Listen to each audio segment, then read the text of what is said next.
Magandang umaga Pilipinas, narito na po ang magiging lagay na panahon ngayong araw ng Wednesday, July 15, 2026. Base po sa ating synoptic situation, southwest monsoon ang makakapekto dito sa kanlurang bahagi ng Luzon.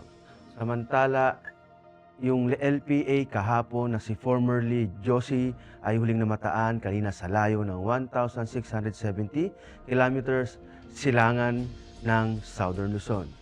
Ito ay nasa labas na ng ating Philippine Area of Responsibility at wala na itong direktang epekto sa anumang kalupaan sa ating bansa. At isa pang LPA na nasa labas ng ating bansa ay yung kahapong tropical depression na naging low pressure area na nga lamang at ito ay huling namataan kaninang alas 3 sa layo ng 1,175 kilometers west-northwest of extreme northern Luzon. Wala na rin direktang epekto ito sa anumang kalupaan, ngunit ito yung nang hinahatak niya yung southwest monsoon. Dito umiikot yung hanging habagat at inaasahan din mamaya ay posibleng humina pa ang ating hanging habagat pagdating ng hapon. At dahil nga sa development ng ating panahon sa General Area Forecast sa Metro Manila at sa nalabing bahagi ng Luzon, Visayas at Mindanao ay makakaranas ng bahagyang maulap hanggang sa maulap na papawirin na may pulo-pulong pag-ulan, pagkidlat at pagkulog, lalo na sa hapon o gabi. At para naman sa flight level wind chart, makikita natin dito sa 925 hectopascal yung lakas ng hangin dito sa may kanlurang bahagi ng ating bansa na umaabot sa 18 hanggang may pagbugso ng 36 kilometers per hour.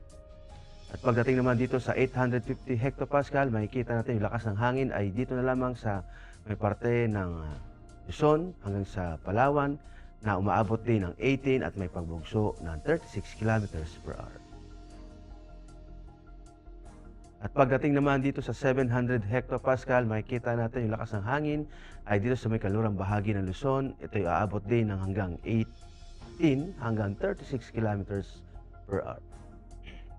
Pagdating naman sa 500 hectopascal, makikita natin na yung lakas ng hangin ay umaabot ng 18 to 36 kilometers per hour dito sa may kanlurang bahagi. At pagdating naman sa may silangang bahagi ay umaabot lamang ng hanggang 18 kilometers per hour.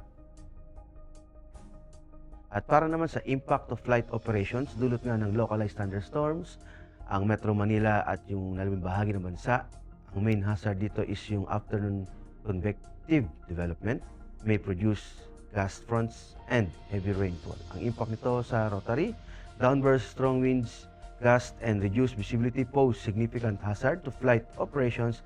Avoid in or near cumulonimbus activities. Sa fixing naman, severe turbulence and wind shear are likely during arrival and departure phases.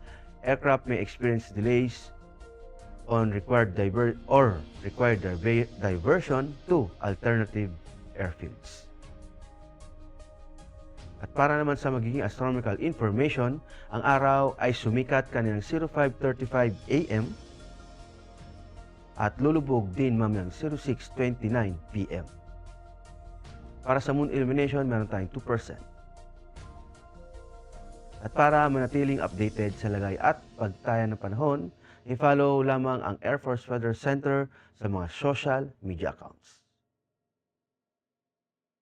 Sa ngalan ng aming commanding officer na si Colonel Hermelino T. Calubiran Jr., PAF JC, ako po si Technical Sergeant Brian Benedict B. Arcilia, Weather Forecaster ng Air Force Weather Center. Maraming salamat po.